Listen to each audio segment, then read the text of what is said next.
There are some sports that seem more dangerous than others. But what is the most dangerous sport on earth? Is it really base jumping, free solo rock climbing, or bull riding? Well, perhaps. Somehow fighters just keep getting back up for more. But why do they do this? Is it all an act? Not if those knockout punches, vicious elbows, and nasty cuts are anything to go by. But their S1 combat sport that has to be the most brutal, and that S mixed martial arts?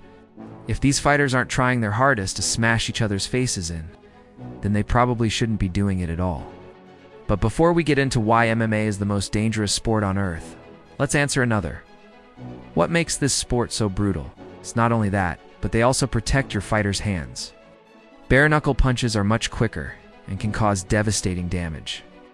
Just ask Francis Ngannou. His knockout punch against Cyril Gane is one of the most powerful ever recorded in MMA history. Bare-knuckle boxers train specifically to avoid breaking their own bones. They do this by wrapping their hands with specially designed bandages and then taping them over. But instead of tapping, his opponent goes limp and passes out. When a fighter passes out, he's extremely vulnerable. Whether it's a finger, a knee, or an eye socket, there's always the risk of a fighter getting injured. Take this fight between Anthony Smith and Johnny Walker. Smith is absolutely battered and exhausted. Walker comes in for the kill and lands a massive kick that sends Smith sprawling on the floor. Well, according to the experts, it's right up there with the likes of bull riding and big wave surfing. Golfers sometimes lose their eyesight. Baseball players sometimes tear their rotator cuffs. Rugby players sometimes break their legs. But they also have to deal with the emotional toll. How do you stay calm when you're being attacked by another superhuman athlete? But it's precisely this challenge that makes MMA so appealing. These fighters aren't just mindless brawlers. They're highly skilled martial artists who've devoted their lives to their craft. Tennis players sometimes rupture their Achilles tendons. Basketball players sometimes shatter their kneecaps. Formula One drivers sometimes burn to death. Skiers sometimes lose limbs. Soccer players sometimes fracture their skulls. Boxers sometimes go blind. But the one thing all these sports have in common is that they're not full contact. In these sports, the athletes put themselves in harm's way. Whether it's a charging bull or a monstrous wave, these natural forces of nature don't care about human life. And that's what makes MMA the most dangerous sport on earth. However, in MMA, it's a whole different story. As he falls, his finger snaps and bends at an unnatural angle. Despite the injury, Smith manages to get back up and fight for another 3 rounds. If the other fighter wants to, he could smash in some nasty elbows and knees.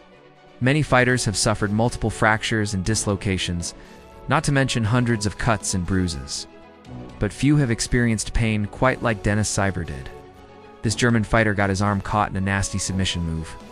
As the other fighter pulled him closer, his shoulder blade cracked and shattered.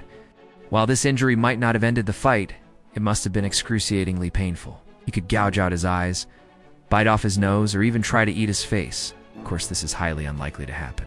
Then again, so was this. However, this isn't allowed in MMA because it gives fighters an unfair advantage. He let the clearly unconscious fighter take a barrage of blows to the head. But it's not just submissions that are dangerous. There's also the possibility of dislocated joints and broken bones.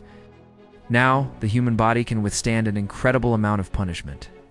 It's been snapped, broken, smashed, and pulverized in countless ways. It might have been the Japanese fighter who snapped his femur clean in half. Then again, maybe it was the American who dislocated his finger so badly that it looked like a piece of driftwood.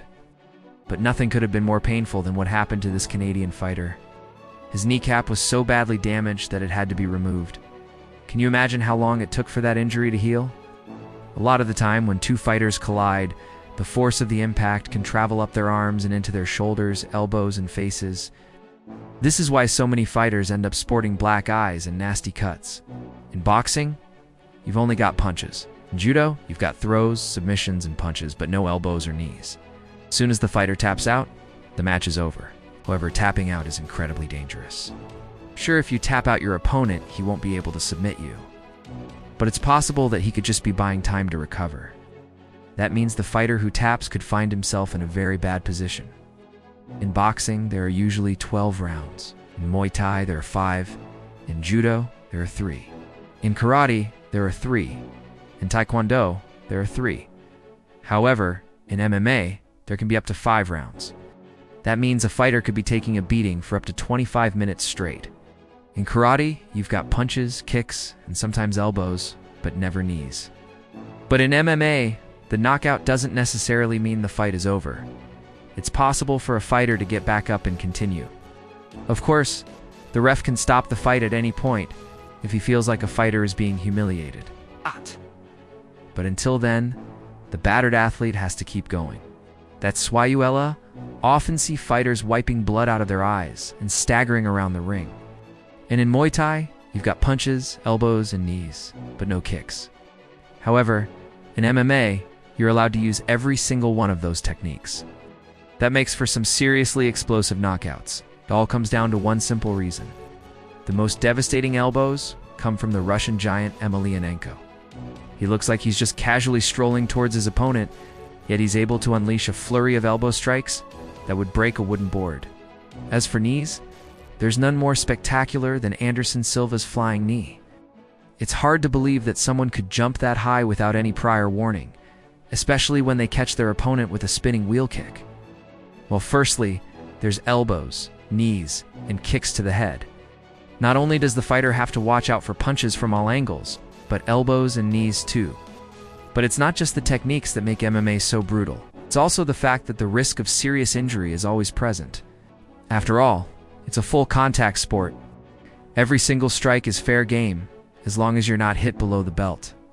Fighters don't wear any protective gear except for mouth guards. They're not even allowed to wear gloves. Now, it might seem like a good idea to go all out with bare knuckles, but it's actually a way of making the sport safer. Fists have padded gloves, which means they take longer to reach an opponent. Now, while it's true that padded gloves do offer protection, they can't shield you from every blow. However, one thing that makes MMA more dangerous than other combat sports is the number of rounds. In other combat sports, if one fighter knocks the other out, the match ends right there. But what about submissions? Is it safe to tap out your opponent? Well, in theory, yes. Take this submission by Fabrizio Verdú. He locks in a rear naked choke and tries to smash in some elbows. What makes this clip so shocking is the fact that the referee didn't intervene sooner. When two 200-pound athletes slam into each other, something's gotta give. While fighters have to endure some excruciating injuries, what's the most painful one ever? Well, it's hard to say for sure. But what's the most painful injury that ended a fight? That's a tough one to call. But now we finally come to the question, is MMA really the most dangerous sport on earth? Of course, a fighter could suffer a career-ending injury, but that's also true of every other sport. MMA is the ultimate test of human endurance. Not only do fighters have to endure the pain of being punched, kicked, elbowed, and kneed, sure, they might throw wild haymakers and flail around wildly, but behind the violence lies world-class skill, so now you need to watch. What if the world was ruled by women? Or have a look at this.